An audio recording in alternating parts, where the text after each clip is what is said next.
Olá, bem-vindos ao podcast Ideias de Simone de Beauvoir. Em cada episódio, traremos um assunto e explicaremos a visão de Simone acima dos tópicos: o feminismo, corporificação, existencialismo e os idosos para a sociedade. Para iniciar, descobriremos um pouco sobre quem foi Simone de Beauvoir. Nascida em 9 de janeiro de 1908 em Paris, na França, e de nome completo Simone Lucie Ernestine Marie Bertrand de Beauvoir, foi considerada uma das maiores teóricas do feminismo francês, além de ter sido escritora, filósofa existencialista, ativista política e teórica social.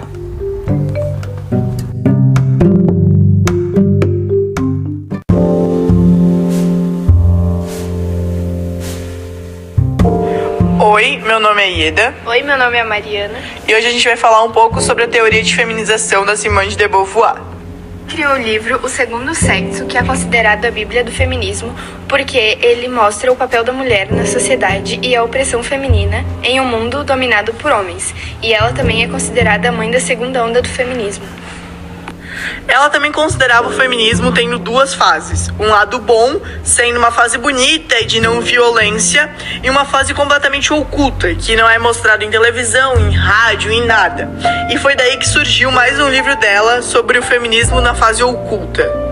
Muitas de suas teses ela falava sobre todo o feminismo e o que ela considerava ou não errado ou certo perante isso. Ela considerava, por exemplo, a maternidade uma espécie de escravidão e considerava o sexo feminino indispensável, porém o masculino completamente dispensável e inclusive detestável.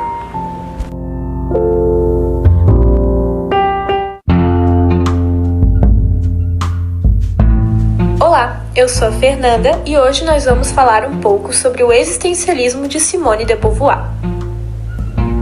Para Simone de Beauvoir, a existência humana é caracterizada pela liberdade.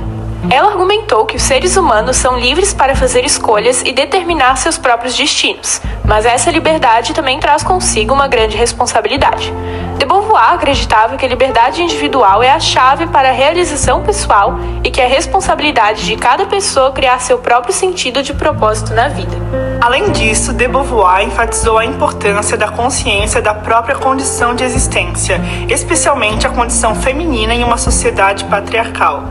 Ela argumentou que as mulheres foram historicamente marginalizadas e oprimidas, mas que têm a capacidade de se libertarem e alcançar a igualdade com os homens por meio da ação política e da conscientização. De Beauvoir também explorou a natureza da identidade humana, argumentando que a identidade é uma construção social e histórica, e que as pessoas devem estar cientes das formas como suas identidades são moldadas pelas estruturas sociais e políticas. Ela desafiou a ideia de que a identidade é fixa ou essencial, argumentando que as pessoas são constantemente definidas e redefinidas por suas experiências e escolhas. Resumindo, o existencialismo de Simone de Beauvoir enfatiza a importância da liberdade, responsabilidade individual e consciência da própria existência, especialmente em relação às estruturas sociais e políticas que moldam nossas identidades.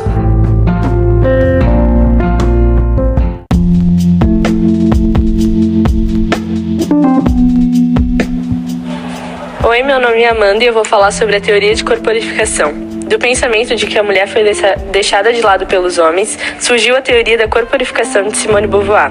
Nesse caso, o corpo masculino possui liberdade ostensiva, e a mulher, por sua vez, possui um corpo que não é livre e que é uma prisão. A mulher é limitada pela puberdade, menstruação, gravidez e menopausa. Em suas cartas, Simone de Beauvoir demonstrava muita insatisfação com a velhice, o que levou a acusar a vida, a natureza e o próprio corpo feminino de traição.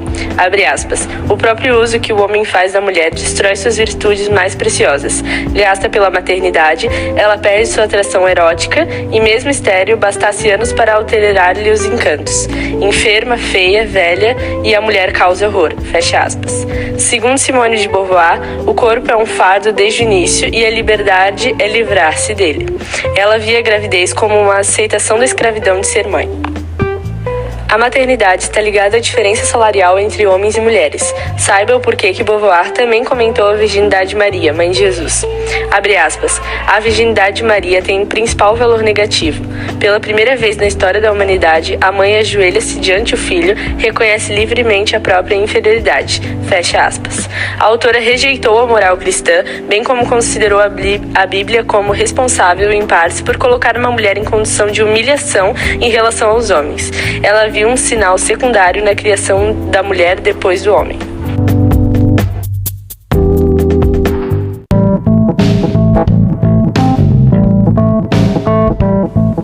Oi, meu nome é Sofia e eu vou falar um pouco sobre a visão de Simone sobre os idosos na sociedade. A visão de sociedades passadas sobre os idosos e a velhice num todo se dá pelo que Simone diz em sua obra A Velhice, livro publicado em 1970. A obra divulga a realidade da velhice nas sociedades históricas e na atual dela, a França de 1968. Na segunda parte do livro é retratado o velho como um ser no mundo que traz uma noção da experiência da cidade. Simone diz que há uma experiência que só pertence àqueles que estão velhos. É a própria velhice. Os jovens só têm destas noções vagas e falsas. A principal crítica de Simone fala sobre a maneira com que a sociedade construiu uma imagem negativa da velhice. Tida como detestável, a velhice é expulsa, diz Simone. É muito comum entre os povos que menosprezem, expulsem ou até mesmo executem pessoas idosas por não serem benéficas para a sociedade. Em relação às sociedades históricas, é comum encontrar registros de escritos que enumerem as deficiências da velhice. Ao passar pela Idade Média, a administração que governava o dia a dia não via nenhum futuro político nos idosos e, consequentemente, não havia nenhuma legislação em prol da velhice. No final da Idade Média, haviam grandes mercadores e banqueiros que começavam a adquirir títulos comprando terrenos ou através de casamentos. Essa transformação modifica a condição dos velhos através da acumulação de riquezas, eles podem se tornar poderosos, diz Simone. Com tudo isso, Simone diz que, em razão da velhice ser considerada a última fase da vida, é esperável que ela se torne a mais complexa. É nela que a gente vai ver o resultado das nossas escolhas, é quando finalmente encaramos algumas questões ou ainda optamos por continuar a evitá-las.